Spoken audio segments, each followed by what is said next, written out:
So here we are, the year of our Lord 2023, the beginning of a new decade, and I thought a good opportunity to talk about cultural power, cultural influence, and where we find ourselves. Because we find ourselves in a strange position of, though we are beginning a new decade after the madness of the last 3 or 4 years, we see the architects and engineers of our society digging up the bones of the Beatles and resurrecting a simulacrum, the Rolling Stones. You sort of think, how did we get here? Well, for my sins, you see, I was always a huge fan of the Stones. To me, without any doubt, they were and are the greatest rock and roll band. And it's an important distinction to talk about rock and roll, because rock and roll is talking about the music that goes back to the 1950s, to Chuck Berry, Little Richard, Elvis, Buddy Holly, Eddie Cochran, Bill Haley. I'm forgetting all the names, but so you can always paint a direct lineage from, Chuck Berry's guitar through the Stones to the modern day. And what the Stones kind of did was sort of modernize that rock and roll sound in the late 60s, imbued it with the ideas of the counterculture, and became one of those massively influential cultural forces of soft power. In recent years, people have talked about, go woke and go broke, as people become kind of sickened by the overt cultural engineering going on in mainstream, TV, Hollywood, music, public libraries, etc., etc. And there's this sense of being in a position that's kind of, after Obama's presidency, it's this sense of like the culture war has been won.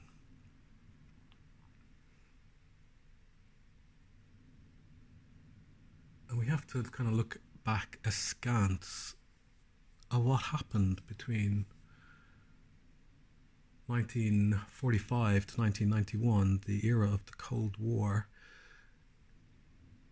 an era in which soft power was as important as the amount of intercontinental ballistic missiles being built,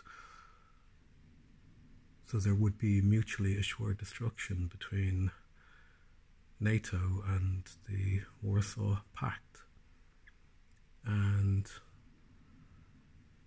the soft power was without a doubt won by the West, with Levi Jeans, Coca-Cola, Pepsi, the Beatles, Rolling Stones, and Elvis Presley, and Hollywood movies.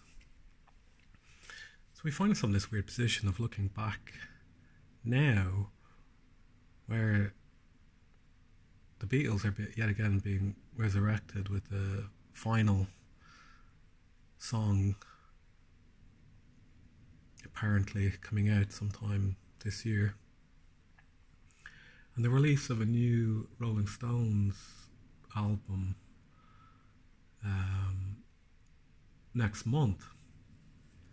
And Stones haven't put out an album in an album of new materials for, I don't know, 15 years or something. Now, when one reads in one's pastime the music forums, you see a combination of midwits and viral marketing, hyping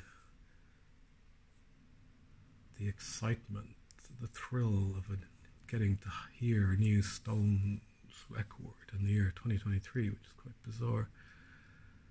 And my job is hardly to be a killjoy for people's fun, because I am a long time music fan, record collector, you know, Stones fan. But for me, I was always a fan of the music more than the person. I think it's one of these ways, you could say, in which systems we live under sort of weaponizes our natural born empathy against us, and that we want to love the people whose work we love. But this is always quite misguided, because when you look at Lennon, McCartney, Jagger, Richards, Gilmour and Waters, it's hard to escape a strong thread of narcissism and egomania running through all these people, because the ones that made all the big money and had the 50-year careers, they seem to be the ones that kind of trampled over the more sensitive artists who didn't know how to create a sort of barrier between themselves and the glare of the mass media that are raping their souls. So they are the survivors, rather than Brian Jones, Jimi Hendrix, Peter Green, Janis Joplin, etc. So anyway, having heard the first two Stones songs that have been released so far, my first thought was really, this is like a simulacrum of the Stones, like an imitation, like all the appropriate parts presented in the correct order, but ultimately lacking a feeling of soul. You sort of wonder, what is this all about? Well, if we go back in time, get your yayas out.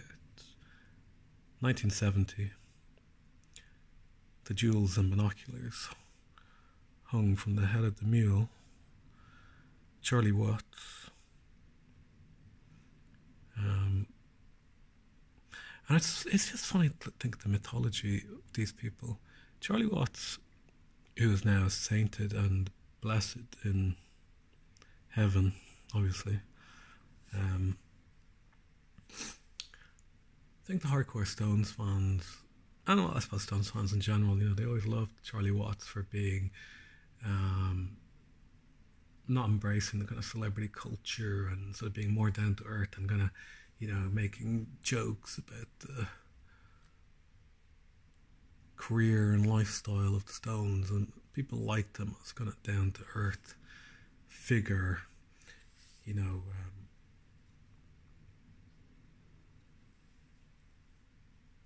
like people just loved the story that Jagger called Charlie, my drummer, and Charlie was meant to have punched him in the face and said, you're my singer. People just gobble that stuff up because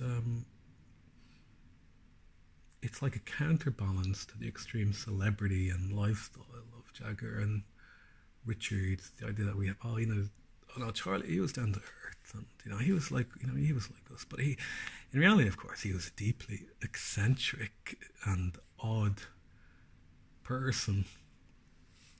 It's just that he didn't live his life in front of the tabloid press. It's just not true that he was a kind of salt of the earth character. But I bought this years ago, this kind of moldy vintage copy. Okay, yes, I bought this in Sister Ray in London many years ago. And the grunginess of this is always quite appropriate with the music. Because for me, if all rock and roll music was suddenly deleted, you could recreate it from this album. I was getting interrupted by my roommate there. You could recreate rock and roll from this album. One of the great things about blasting this on a good stereo, apart from, of course, this is an analog record, and I suppose unlike most people, I still have analog ears. So what I love is that they split the guitars, the lead and the rhythm guitar, between the two speakers. So you have Keith Richards' rhythm guitar grinding out of one speaker, while on the other speaker you have the silky smooth lead guitar of Mick Taylor.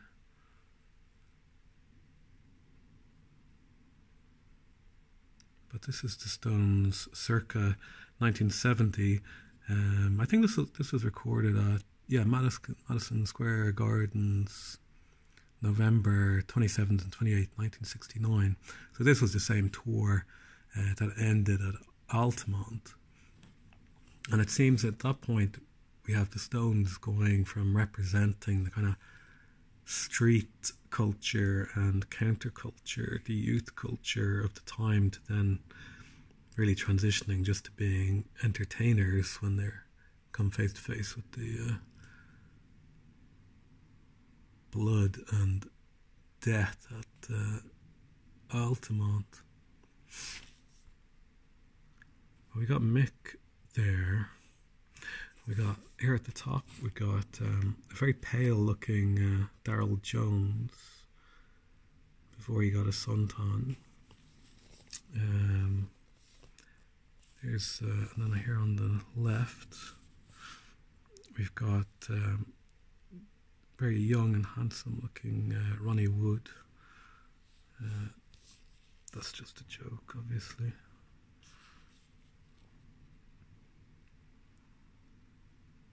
And sort of wondering what point will Stray Cat Blues be cancelled from reality. I think on the original album do they sing about a 15-year-old girl, and then on the live album I think Jagger sings about a 13-year-old. Of course, obviously, 13-year-old would be way too old for Jimmy Page. A front cover by David Bailey. But this, honestly, to me, this is the greatest. That's the greatest rock and roll album, and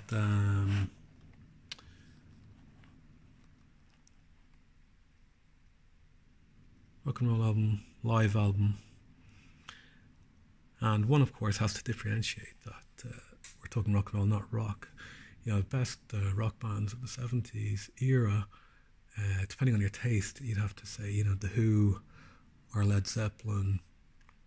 And then if you go outside of rock, then you'd have to talk about Funkadelic and all the other stuff going on in the 70s, jazz fusion, etc. Miles Davis, Mahavishnu Orchestra. But I don't want to give a history of the Stones and their recording career and so on.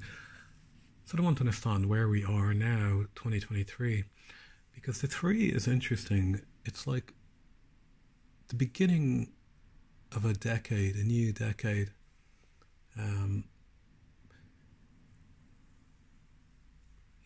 1943, that's the middle of World War II, so it doesn't count as much. You can see that if World War II hadn't have happened, then by 43 America would have been in full bloom consumerism, but it had to wait until the 1950s.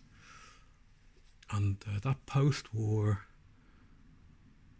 culture is extraordinary, where, in Europe, people were, rationing oranges and bananas, or a little bit of butter and sugar. But 1950s America, teenagers were already, driving their own cars.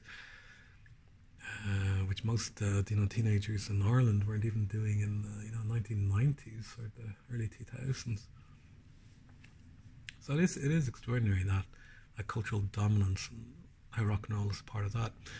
But it's interesting to look through the decades. You think of 1953, that's the end of the Korean War, so that's really like beginning of the 1950s culture. 1963, JFK is blown away and the Beatles arrive, Beatlemania, and there's your beginning of the 60s.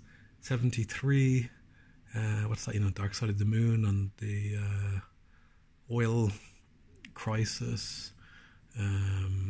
1983, Thatcher and Falklands. 1993, Cold War's ended, apartheid ends, South Africa. What do we got? 2003, we've got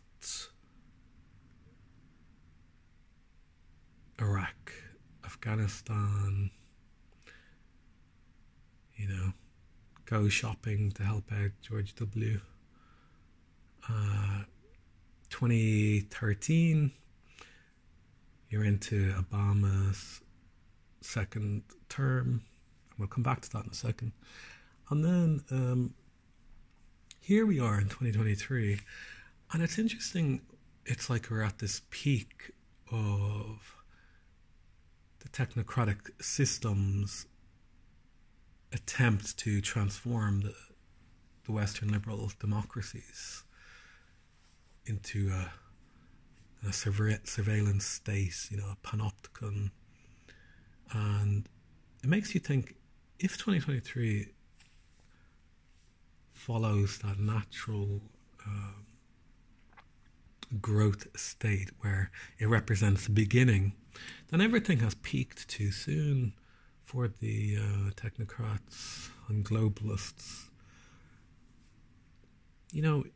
They really would have needed things to be peaking at the end of the decade to have everything in place, to have their full transformation of society. But instead, it's really like all their plans are falling apart. And in some ways, one can find what faces us very bleak if one is awake from the soma being pumped into our brains. It's all happened too soon, I think. It certainly seems like things aren't going according to plan.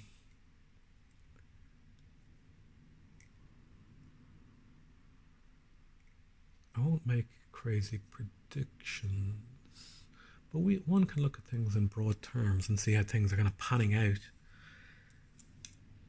So, for instance, one could speculate that what we see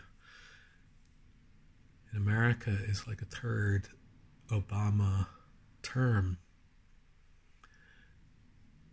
So we saw the beginning of a transformation from 2008 to 2012, and then 2012 to 2016. And then 2016 to 2020 is like, was not the plan.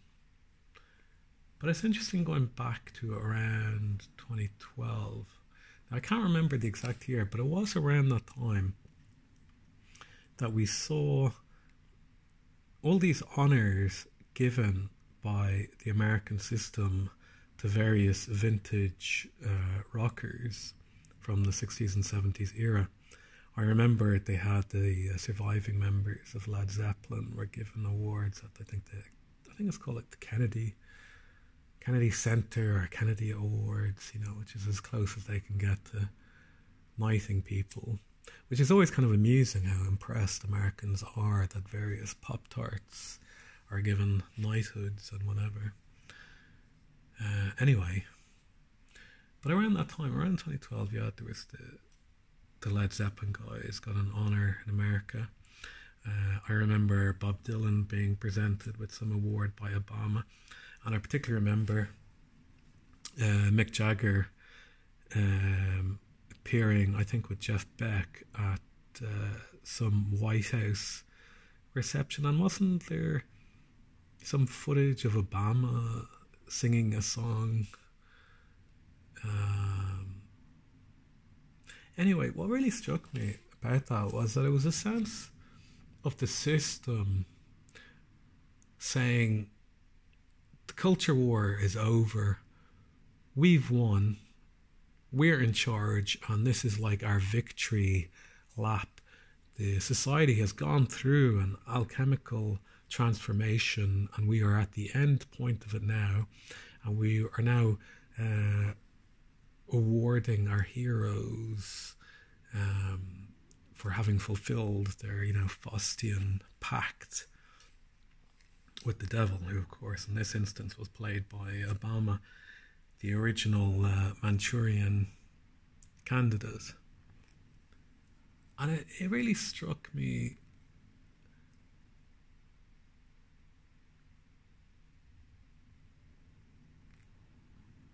how strange all of that was, because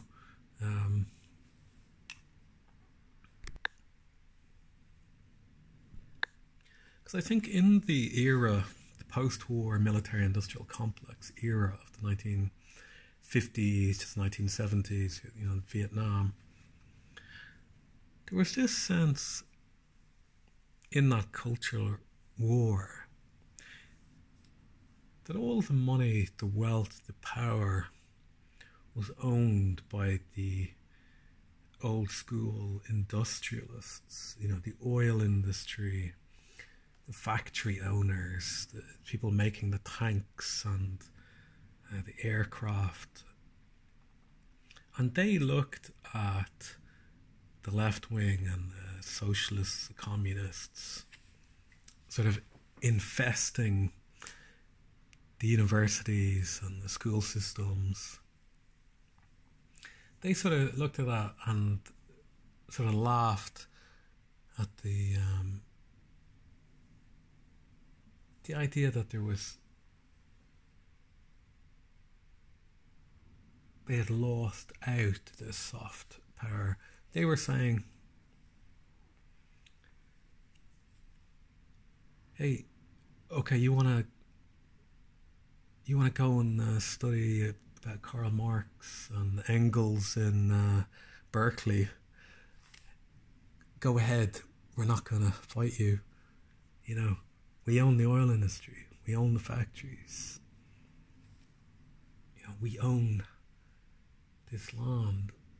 But you see now, 50 years later, we're at the end point, of what people like to call, that boomer culture, where it's been melded into a corporate fascist culture. It's the soft power that was a part of the Cold War. And we see how disastrous it was that there was no real fight given in the universities and the education system, because the end point has been the rainbow swastika flying everywhere. And we see this across the West. We see this in Ireland, where I am, in rainbow flags everywhere. A flag of intellectual and ideological occupation. And we see that the Pied Pipers of the counterculture were the ones always leading us to this point. For instance, I was briefly looking at an interview that Mick Jagger was giving, promoting the new album that I think was printed originally in a German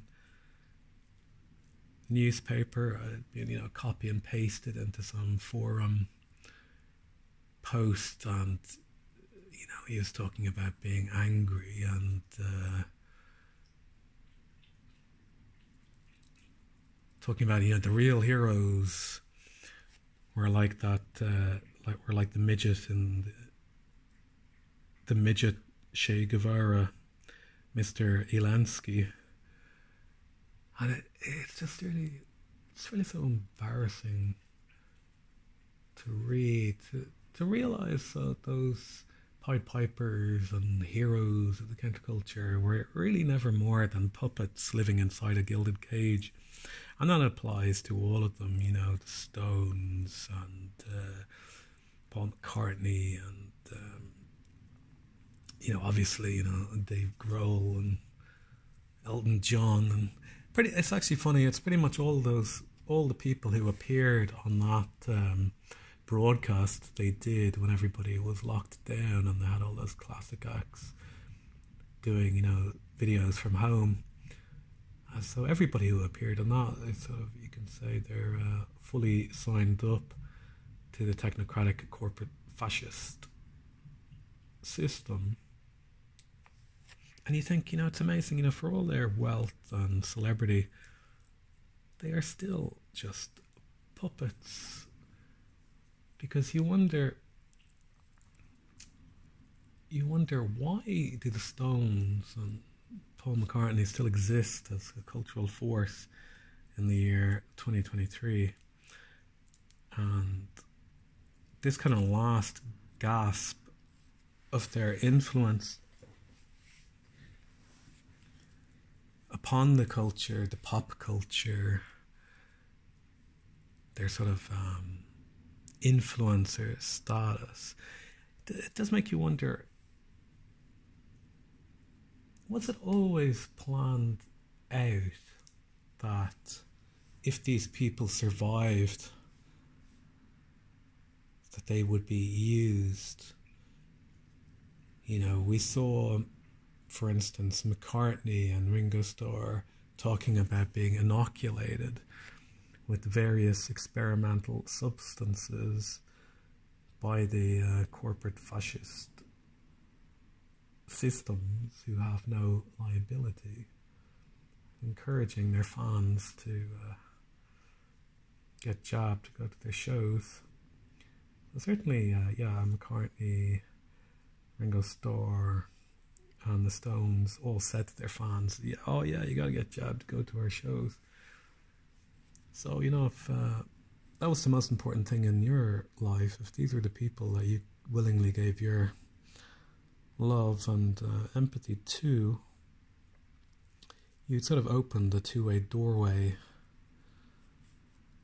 in your soul to be manipulated and used. It's like, was that always the intention of these Pied Pipers? To reach that point of the transhuman inoculation. It's kind of funny to think, you know, how much cultural influence does like Ringo Starr really have in the year, you know, 2020. But there he was, you know, giving interviews about being inoculated,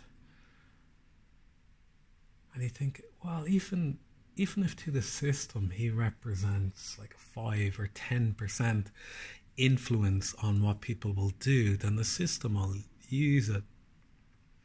And it's just another sense of living through a great revelation that for those who are awake, things are made just incredibly real and obvious.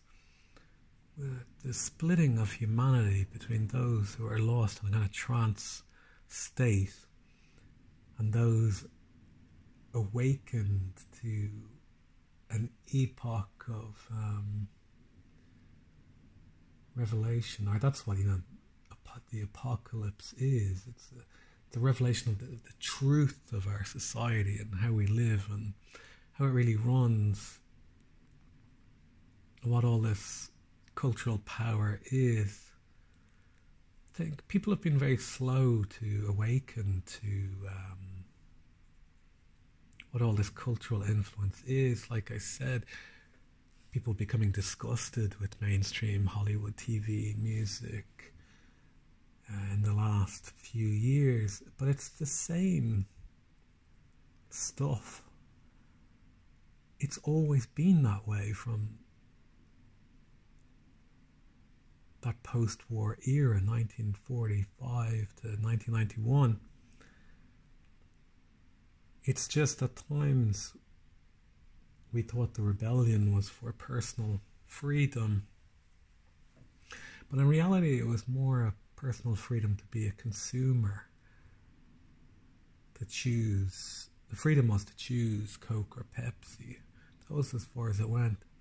I mean, in the 60s, what the Stones represented was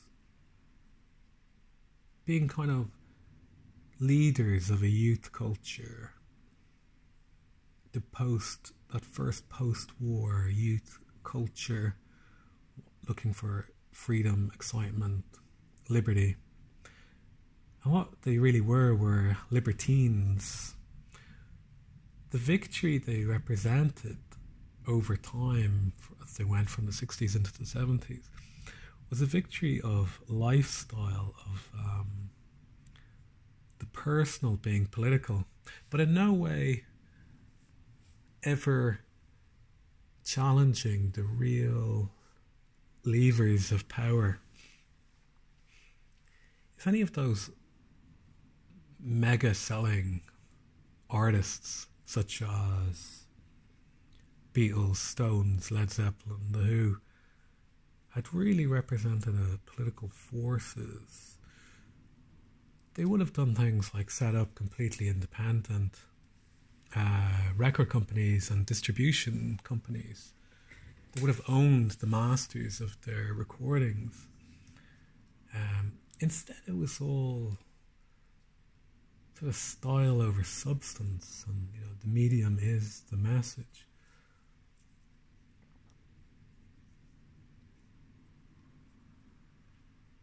Because all those record companies in many ways had direct connections to the military-industrial complex, and the profits rock bands were making were the same profits being streamed into the weapons being made for the Vietnam War. So it was always like an image of rebellion.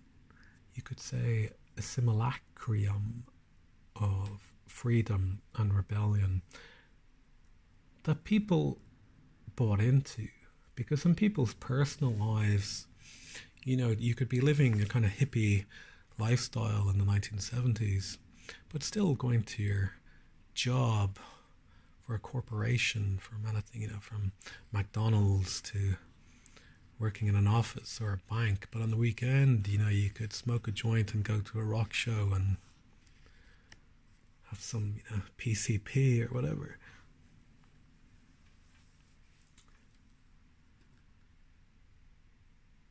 The freedom of the sexual revolution, in many ways was just about enslaving people to their passions. That it was all kind of false freedom.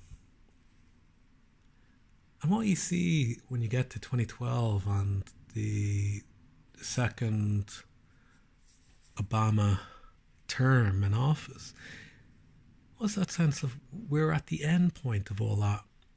Though the culture war has been won, and our heroes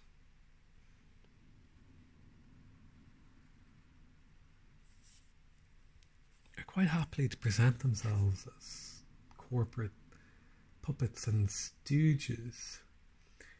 I mean, in the last 2 years, it's mind-boggling seeing the embracing of that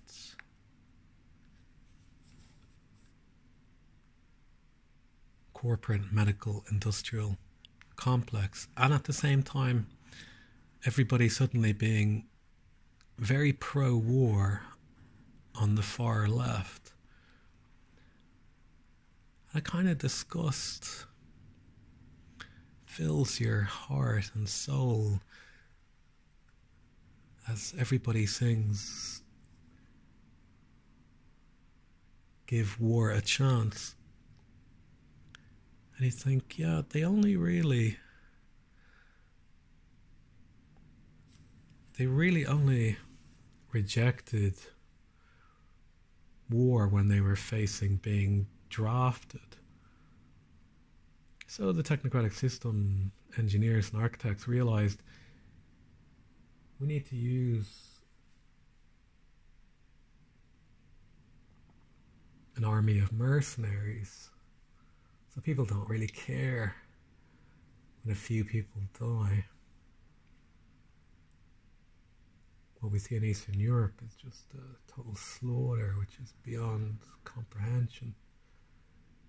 But it's not visible to any of us living our lives of consumerism.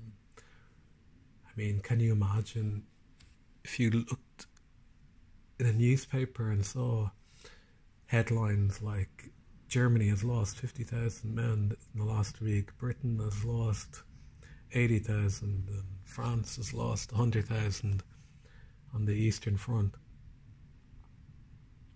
But no, so all those Slavs are just being churned into the black soil. Now it runs red. We just live in this age of ignorance and stupidity and propaganda. I think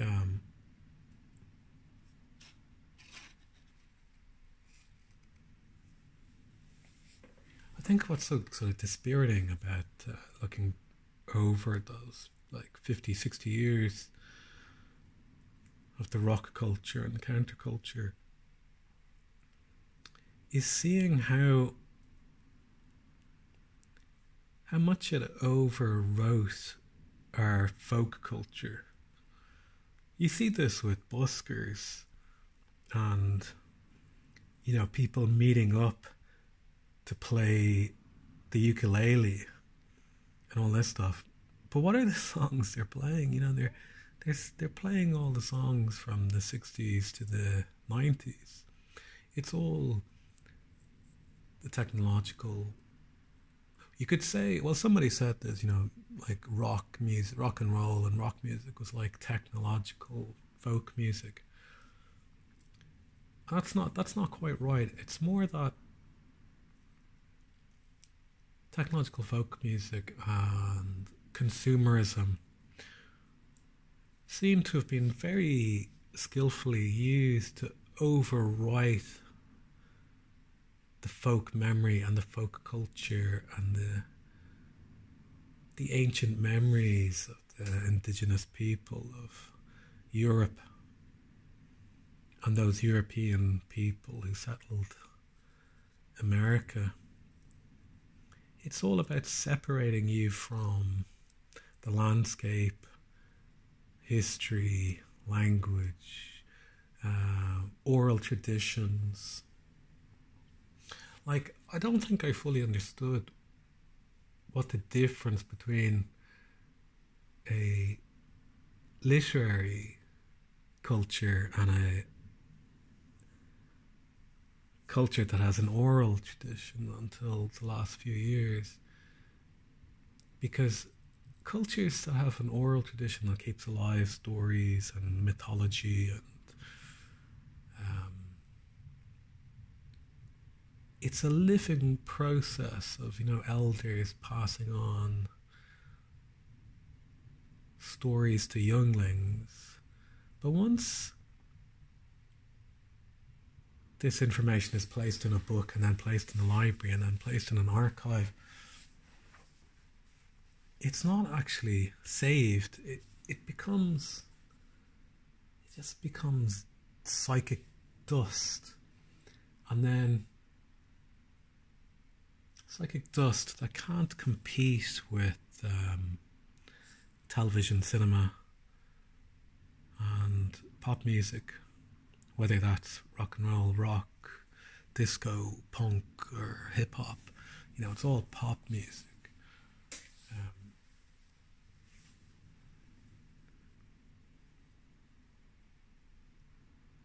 You see,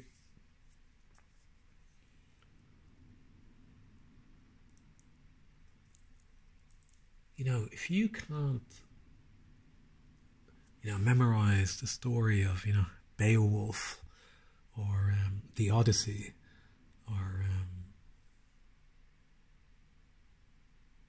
you know, even I suppose stories from the Bible, and because the book of the Bible represents something that's fixed, not something that's living, something that's always referred back to.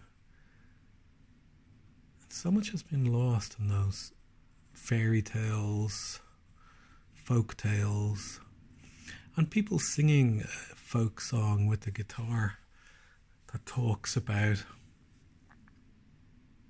you know, a story from 1916, or a story from, you know, the Boer War, or people who volunteered in World War One, or even, you know, you can go back much, much further.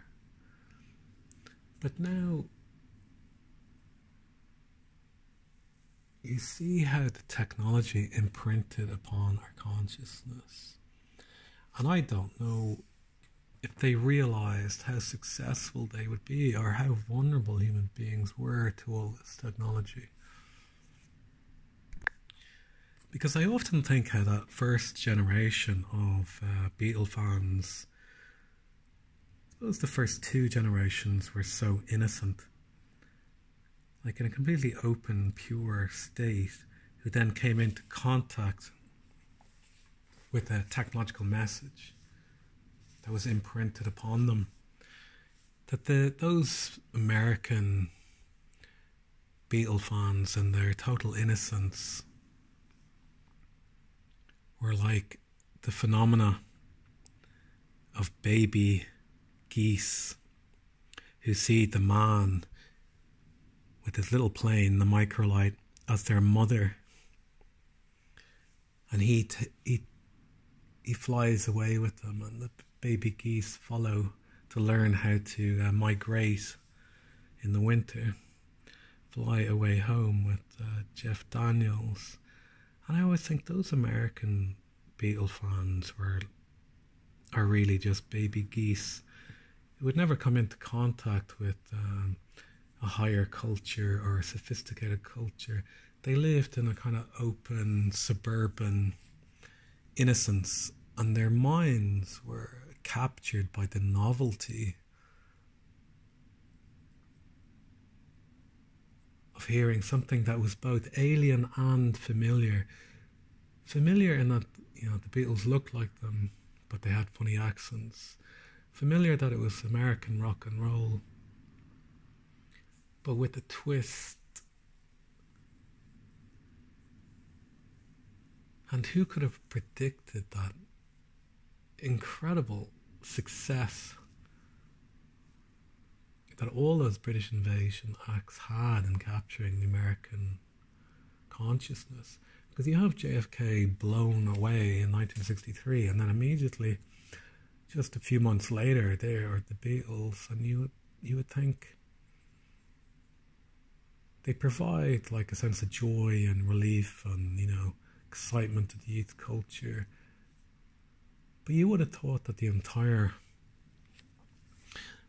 culture would have, or somehow they had this opportunity, you know, to go on strike, to turn out on the streets, to peacefully protest and demand to know what happened to JFK. But it became, you know, who is your favourite John, Paul, George or Ringo? All eating up your psychic energy. And that's what so much this culture is, I think. It, you know, to be a fan is to be a fanatic. It becomes part of your identity. in merely through the choice of what you consume. Are you a Beatles fan? Are you a Stones fan? Do you like Coke or do you like Pepsi? And it's like in that immediate, those first 25 years after the end of World War II, you could say, so that's like 1945 to 1970, you could say that a collective culture with a single identity was needed to fight World War II. You know, we're all in it together. You know, where have you heard that before? And that's what happened in America and Britain and in Germany and in the Soviet Union, where society is operating on a collective identity to fight this terrible war with mass murder and slaughter. But when that war ended, it was like the society was then moved into individualism and individual identity. And I suppose it depends how conspiratorial you want to be, of how much of that was kind of accidental, sort of the accidental discovery of, you know, selling junk to children and teenagers who are seeking an identity, and how much of that was deliberately engineered and designed. Because we know, you know, it goes back to the 1920s, really.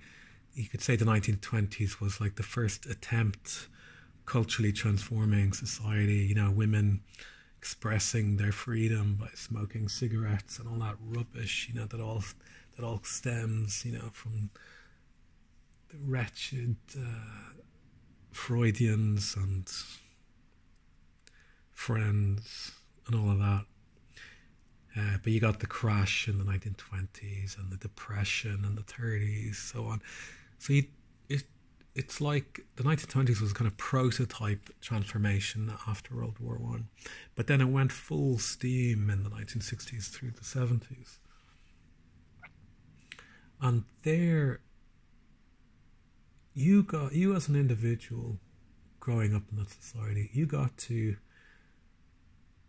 express your personality through the choices you made as a consumer. You know, I'm purchasing an album by the Beatles, the Rolling Stones, Led Zeppelin, the Who, the Sex Pistols. You know, that's an expression of who I am. You can walk around. You know, you can walk around with this under your arm as, you know, you're walking around Berkeley, and you go, I'm into the Stones. The Stones are the best, you know. And you feel like you own them. That's like your street culture and youth culture. And you're not really perceiving these as being products of corporations. You know, very few people were able to go that far, really, until you get into the punk era and people trying to distribute music independently. And, you know, you have people like Crass, etc., etc. But I won't do a whole history of popular music. And so what's really weird to observe how we had a collective society, World War One, World War Two. Then we had the promotion of the individual from 1963. I suppose really up to the 2000s. But then what we see with the millennials and Generation Z, with the two Obama presidencies, is we see the move then back to the collective, back to a collective identity being given to young people, children, which is the rainbow, swastika, and all that entails. It is like a, you know, Hitler Youth 2.0. It is like, you know, Soviet Union. We're all in this together. We all wear a mask. Well, I don't, but you know what I'm saying. We do these things, you know, to protect one another. You know, incredibly, you know, crass arguments that do not stand up to simplest scrutiny. And it's frightening seeing youth, consciousness of the youth captured by these collective ideas, and the kind of generational conflict created between the boomers, Generation X, millennials, and Generation Z. Because it's completely true that the younger generations have far less economic opportunity, and how much harder it is for them to own their home or even to buy a car. All these kinds of things are absolutely true, and they can kind of look with the kind of spiteful vengeance upon their elders who apparently or supposedly lived easier lives through those boom times of the 1950s to 2000, or roughly speaking. And so we get generational conflict on top of racial identity and,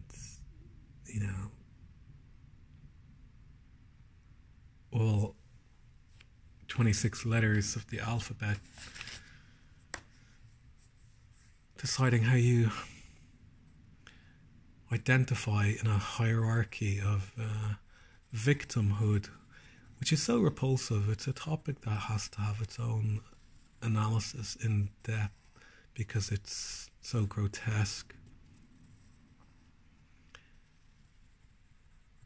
But more than any other generation, children and adolescents now are exposed to a degree of propaganda and technological manipulation that anyone older didn't experience, because the mass media, newspapers, film, cinema, music, rock and roll, has all been this major force of cultural influence. But what nobody had to deal with before was the technological attack, war on our consciousness that the smartphone and internet represents, and how stupefied people have become, and how people just sort of download information and download the correct opinion, but never stop to consider anything, to think about it, see how it relates to their life. It's the joke of, you might research the car you want to buy, or the new laptop you want to buy, or a new phone. You might research, what's the best phone that would suit my life. But no, you wouldn't want to research any experimental inoculations from pharmaceutical corporations who have no liability for the experiments they're conducting upon humanity. And you think, how did we get to such a ridiculous point in time? As I said, we are in the year 2023, which is the beginning of a decade, and what I observe are all the plans are all peaking too soon in the natural energy of the world in which we live. So I think you'll see them all fall apart. But what's terrible is that even though their plans will fall apart, it can still mean terrible suffering for ordinary people. And what we see in the year 2023 is a simulacrum of the Stones, along with the digging up of the Beatles' bones. It's fascinating for me to observe because, I've always been interested in history, and from political history, military history, to, history of rock and roll, pop culture and cinema.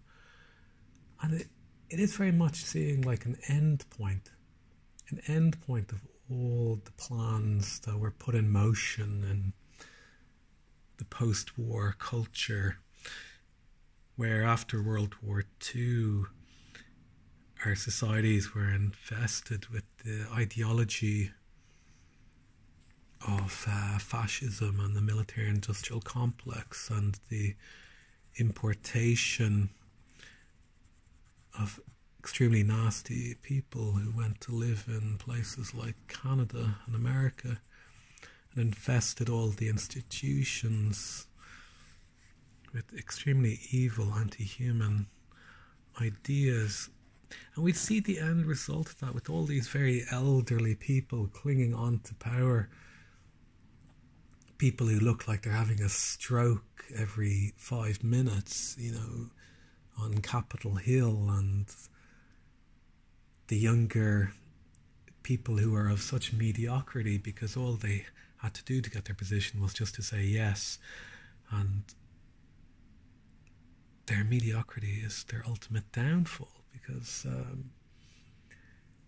they don't know how to deal with free, organic, sovereign human beings and their creative imagination. We see a culture of, imitation, not innovation. To get along, straight into the abyss. You see, to me, the future looks like an open place. It's something exciting. It's like there's a space opening now for creativity, for things to be done differently in the parallel society, to pursue your true dreams and your true self, as people all around you reveal themselves to be worthless, mediocre people lost in a technological trance state, lost in repetition and imitation and mediocrity. Well, for anybody with a surviving ounce of creativity, there's an opening space becoming available to us. Like, you see, when I was listening to these new songs from the Rolling Stones, what really made me think was that you have Jagger sounding very good vocally, and you have a couple of guitar riffs going there in the background from Keith and Ronnie, and it all looks really glossy on first glance. It all seems quite impressive, but then it just feels hollow. There's nothing moving me emotionally or spiritually. There's no movement of the soul or spirit through the music. It made me feel like that they're feeding Jagger's vocals into some AI system and coming up with like a simulated version of what the Stones would sound like in the year 2023. Because we see the appointment of a young producers to these vintage acts. Because I believe this producer, Andrew Watt, he'd done a rock album with Iggy Pop, he's done this album with Stones, and he's working with McCartney, and he's working with other people, and all these records, this guy Andrew Watt gets writing credits, and you think, wow, how could bands who've had decades long careers and who are so iconic in the pop culture, why are they just handing away writing credits to a young producer? And it seems more like it's somebody who's appointed to these vintage bands who are really brands, worth millions to the corporations. And it's like, we can use these skeleton remains and attempt to resurrect a final bit of cultural influence, because I do think it is much more about cultural influence than making money. Making money is a nice bonus for everybody involved. The constant stream of profits, the revenue streams. But I think it's much more about the cultural influence, the soft power, it's like the last desperate gasp, and it can have the odd effect of making it sound like I'm, really cynical in my desire to kill the innocent joy of listening to some new music from your favorite vintage act. But I just don't perceive it like that. I don't perceive anything genuine happening. I don't hear any genuine expression of emotion or movement of spirit. I hear glossy corporate product. To say it represents a kind of energy in the culture. I mean, when the Stones were touring there 2 years ago, they're making videos saying, get your inoculation. They have an album out now, and Jagger is giving interviews saying the green midget Zelensky is a great hero. And I'm just thinking, give me a break, please. How can we consume this dumbed down culture while being awake? And we can't. It's kind of like, when you look at the mainstream culture, it's kind of like the difference between how people perceived the Disney Star Wars movies. Some people thought, oh, this is great, it's a new generation, it's a new product based on our fond childhood memories. And then other people who looked at perceived this is utterly soulless corporate garbage, a simulation, a simulacrum of what you used to know. And ultimately it all comes down to a psychological, emotional, spiritual discernment of the individual, of how you perceive the reality presented to you, the corporate reality promoted and presented to you. You see, what human beings are is a vehicle for divine consciousness, that all living things are imbued with the spark of God. But everything around us is trying to put you to sleep and to manipulate your divinity into mediocrity, to live a life of a consumer instead of being a creator of your own life. And so what, Disney, Star Wars, and new Rolling Stones records represent are just little spiritual tests to see, can you make a qualitative judgment? Can you discern a difference between what the Rolling Stones sounded like in 1972 and what they sound like in 2023, or Star Wars in 1977 to Star Wars in 2023? People can be manipulated to be split along kind of generation lines, because they want to say, oh well, this is Star Wars it's for our generation, it's something new. But no, it's an utterly soulless corporate product. And that's what I hear when I listen to the new Stones music. It's something that does this an amazing technological imitation of what the Stones should or could sound like in a modern way. But the heart isn't there. You can't tell me that the heart is there when it's not there, because it's not there. I cannot perceive any heart or spirit in the music, nor in McCartney's music, or the vast majority of any vintage acts, or from any of the newer corporate acts like Lady Gaga or Taylor Swift or whoever you want to mention. It all seems utterly soulless to me. And I'm not going to make a generational point.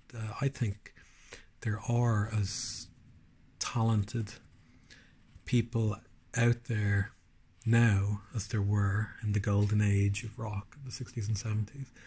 I think there are people as talented as, Eric Clapton or Peter Green or Jimi Hendrix or Stones, but they have no way of finding a large enough audience to provide an economic support for them. I mean, the ideal for music is to have local scenes, to have great rock and roll bands that are playing pubs and clubs and small theatres in your town. That is the best you can hope for, is to have a band in your town and to go and see them and support them, buy their records or CDs or cassettes or whatever. The success isn't to be bought off by the corporate system and then be made into another purveyor of soft power on behalf of the parasites that be, promoting masks, inoculations and endless war in Eastern Europe. That's not success. There's an idea that success is being invited to this dinner table, to the movers and shakers, to be recognized with an Oscar, to be invited into the inner circles. No, that's selling your soul. That's becoming a part of the military-industrial complex. There's no victory by selling your soul, making the Faustian pact. That is not success. And that is what we see in the incredible success of the part that Tavistock played in the war on consciousness.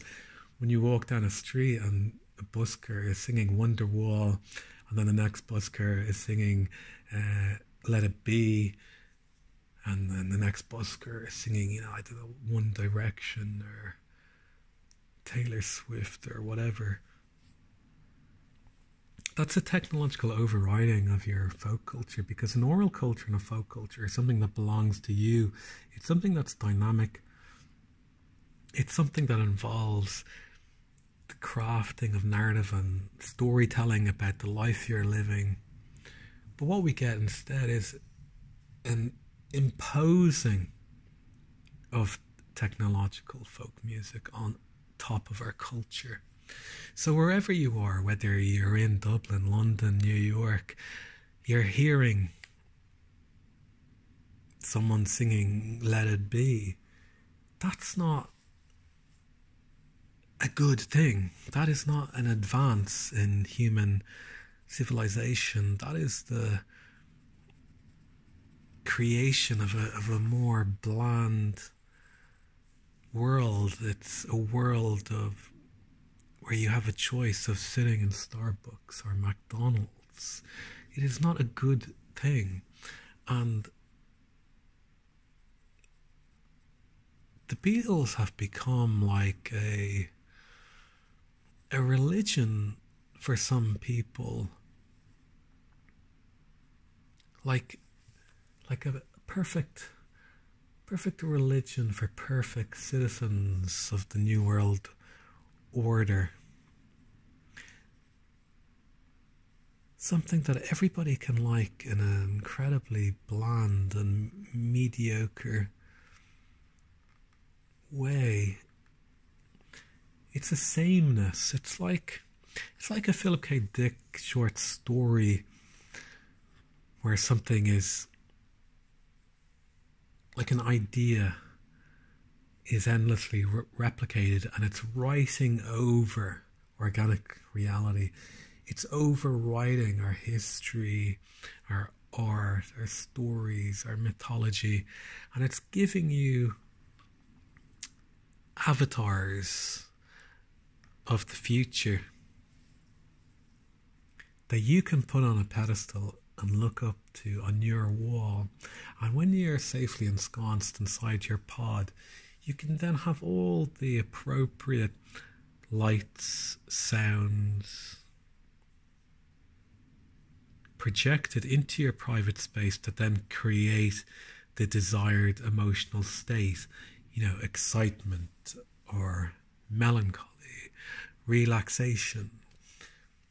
We've all begun to enter this Philip K. Dick world of simulation and simulacrum.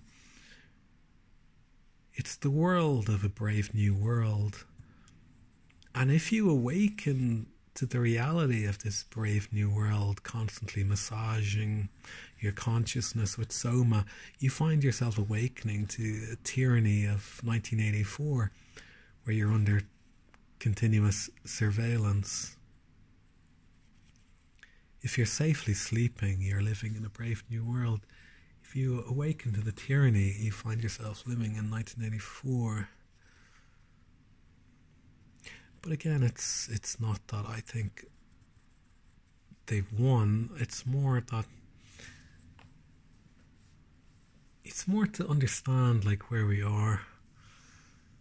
It's to think, if there's any hidden message, I think, in all the classic rock, the original golden age of creativity, the message is one of the possibility, I think, of transcendence and creativity. It's to inspire you to do your own things, but instead people have been turned just into passively consuming. Several years ago, I went to see a Beatles tribute band in Dublin who were, very good singers and musicians. But what horrified me was seeing the entire audience singing along to Yesterday, a song I've always found completely repulsive. But the entire audience singing along, knowing every word and lyric, like they were attending a kind of it's like a post-Christian mass. Like being, you can sort of imagine that in the future, having Beatle temples and Rolling Stones temples that you would go and attend to have the emotional, psychological state triggered by the technology. And it repulses me on a deeply spiritual level, that this is just horrible. This is just completely horrible. That this is what has been presented to us. And many people would be very happy. Many very mediocre people would be very happy to live like this, with their preferred collections of emotional cues from the 20th century, where they can then just block out the reality of the alienated multicultural world we live in, where we have no trust or no connection, we have no shared stories, but instead we have consumer products that offer us an artificial connection and, again, a simulation of community rather than any reality that anybody knows one another or cares about one another. The best you can do is signal your virtue to one another, that you're a good person because you've downloaded and adopted the latest social mores, and so on and so forth. You see, the trouble is you can't get into what is essentially a spiritual topic of conversation with people who are, music fans or film fans, TV fans, because they can't comprehend it. They haven't done any work to discern spiritual truth. We live in a deeply shallow and superficial society. It's the Western liberal world is like a sandpit, like a playground that's ring fenced with a locked gate, and we live within there. And outside, the real world is something sort of confusing and sort of hard to comprehend, and kind of best just to ignore it because we're safe in here. And now we should we need to download the latest update from Windows into our DNA, and we need to place a little yellow and blue flag beside a picture of our masked face on our profile. And really that's enough. Just make sure you have the latest update and the latest download, and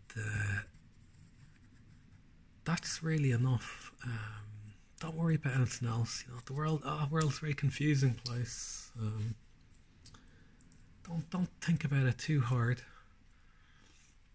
You'll only worry yourself. Because all people live our lives as consumers. And the funny thing is the transformation that's attempting to be made now is away from even owning anything, but just you stream all media. You want an electric bike, rent an electric bike. You need a car, rent an electric car. Live within 15 minutes of where you live. Do everything within 15 minutes of where you live.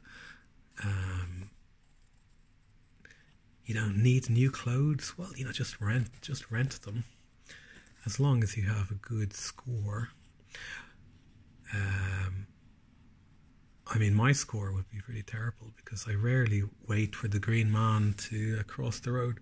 It really struck me when I was briefly in Berlin a few years ago that Berlin is such a vast city and sort of totally flat, with all the old buildings being flattened thanks to the RAF. So you could look down a street and you could see for miles down a street one way, and then you look the other way, you'd see miles going to the horizon, and the Germans would be standing there waiting for a green man to cross the road, like a flipping automaton, like ghosts of Prussian automatons, waiting for the correct instruction that they could now cross the road. But while, of course, I'm someone who is an individual, organic, sovereign being with free will, what I would do is really crazy. I would look to the left and see if there's any cars. There's no cars. I'd look to the right. I'd say, are there any cars? No cars to the right. And then I'd cross the street, rather than endlessly waiting for the golem of the green man to appear, and to see an entire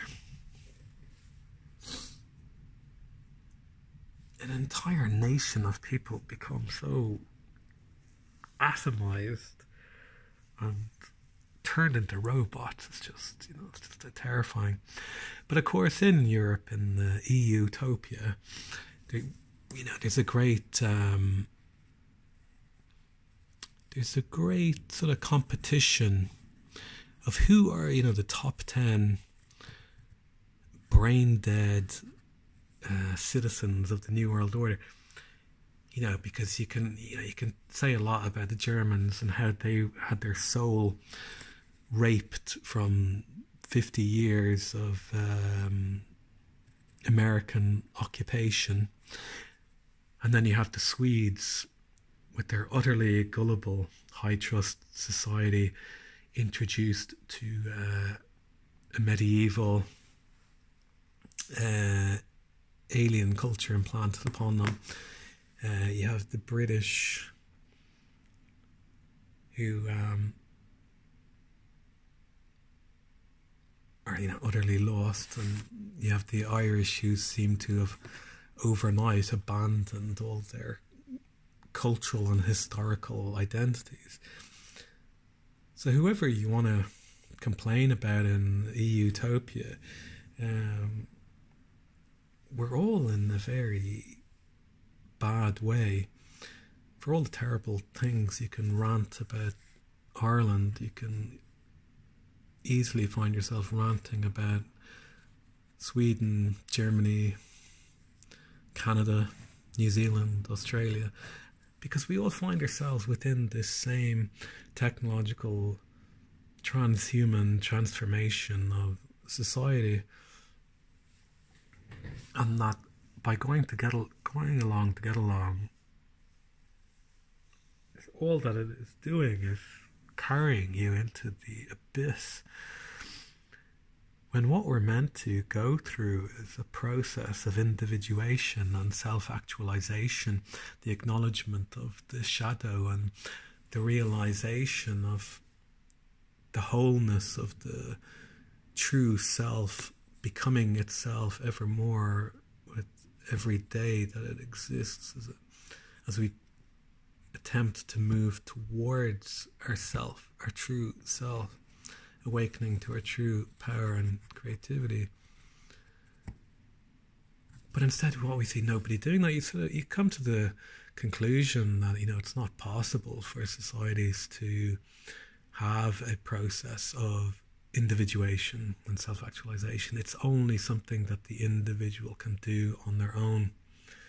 And I think that's what we see in what is called the parallel society, is that people in the parallel society can grow up in an urban environment, they can grow up in a rural environment, they can grow up with a middle class background or a working class background, they can have all kinds of different experiences and have done different things in their life. But what they have in common is that they're individuals reaching towards becoming more of themselves and wanting to know themselves, to know thyself.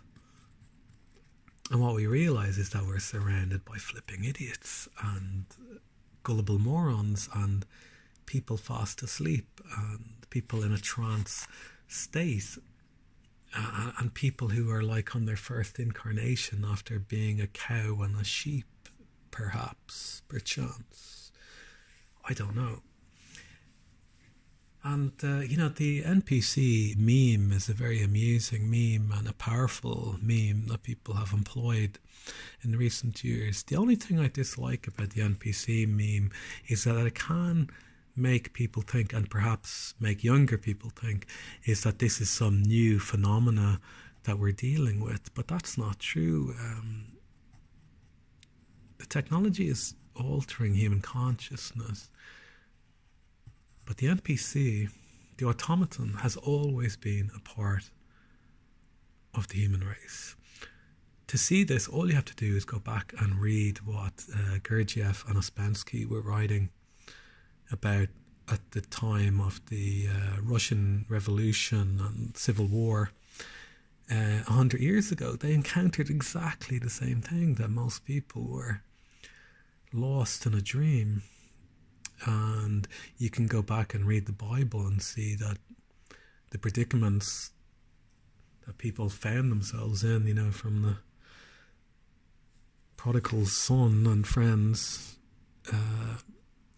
people are exactly the same as they've always been. The only difference is that this is the first time in history when the ruling class have technology available to them to attempt to enact a complete micromanagement of people's lives.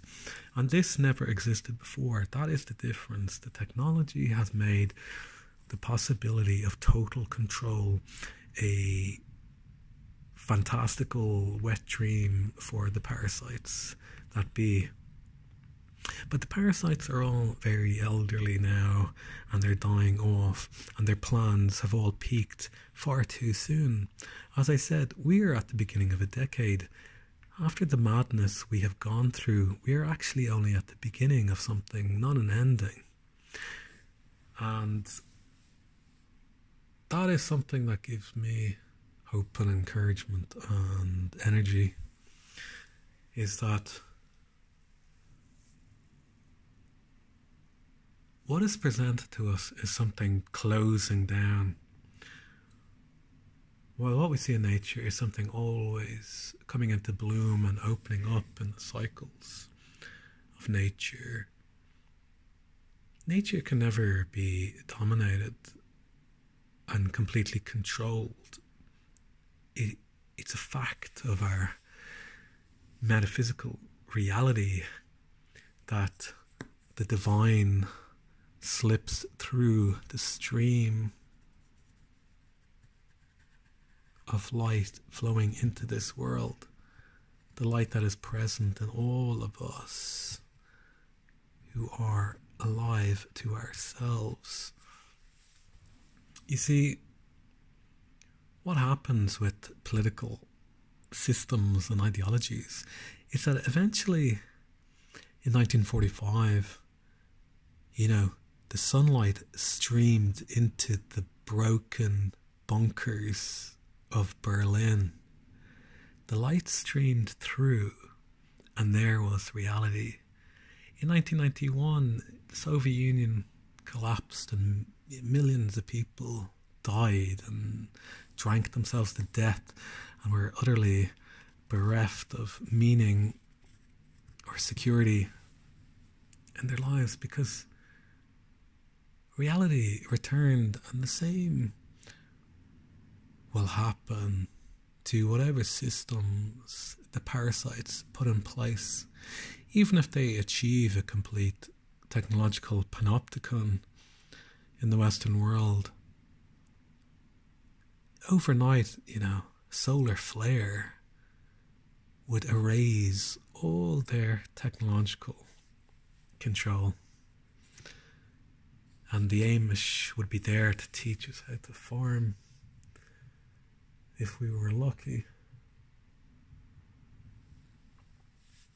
I think so often when you try and make an analysis of where we are, where we're going, what faces us, it seems like we're kind of regurgitating kind of doom and gloom.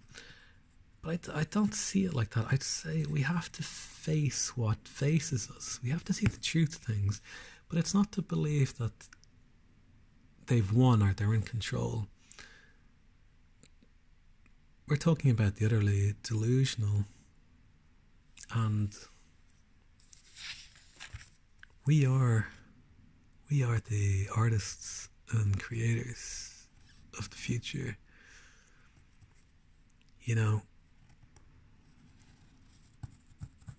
Maybe I will spend the rest of the day getting drunk and listening to the Rolling Stones. But the effect of that isn't to inspire me to go and purchase consumer products. The energy of that art, music, life and light is to inspire me to write and draw, create and go for a walk in the woods. Because this world belongs to us, not to them. And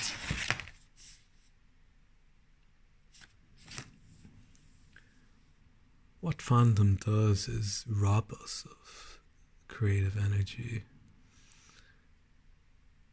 We are not Pavlov's dog to be appropriately triggered with emotional and psychological states via the latest technological experimentations. We are the divine expression of the consciousness of the universe coming into its own self-acknowledgement, realization. it is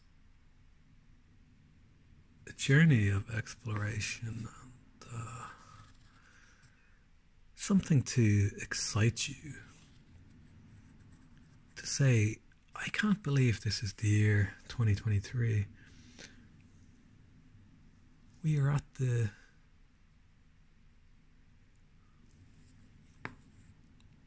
beginning of something after all the madness.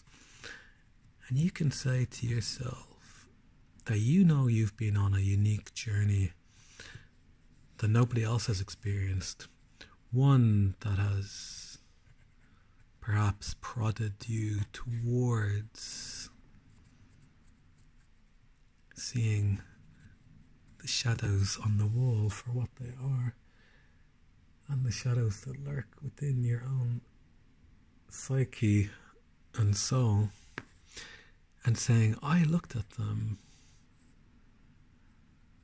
I wanted to know the truth.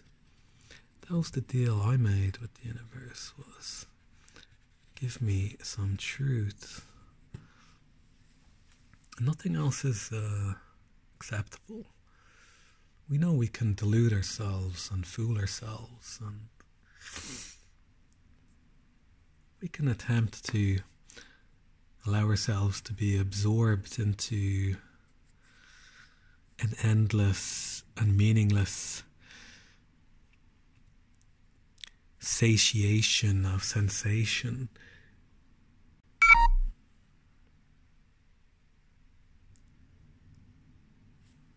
But we know that is not our fate in this world, because we remember who we are.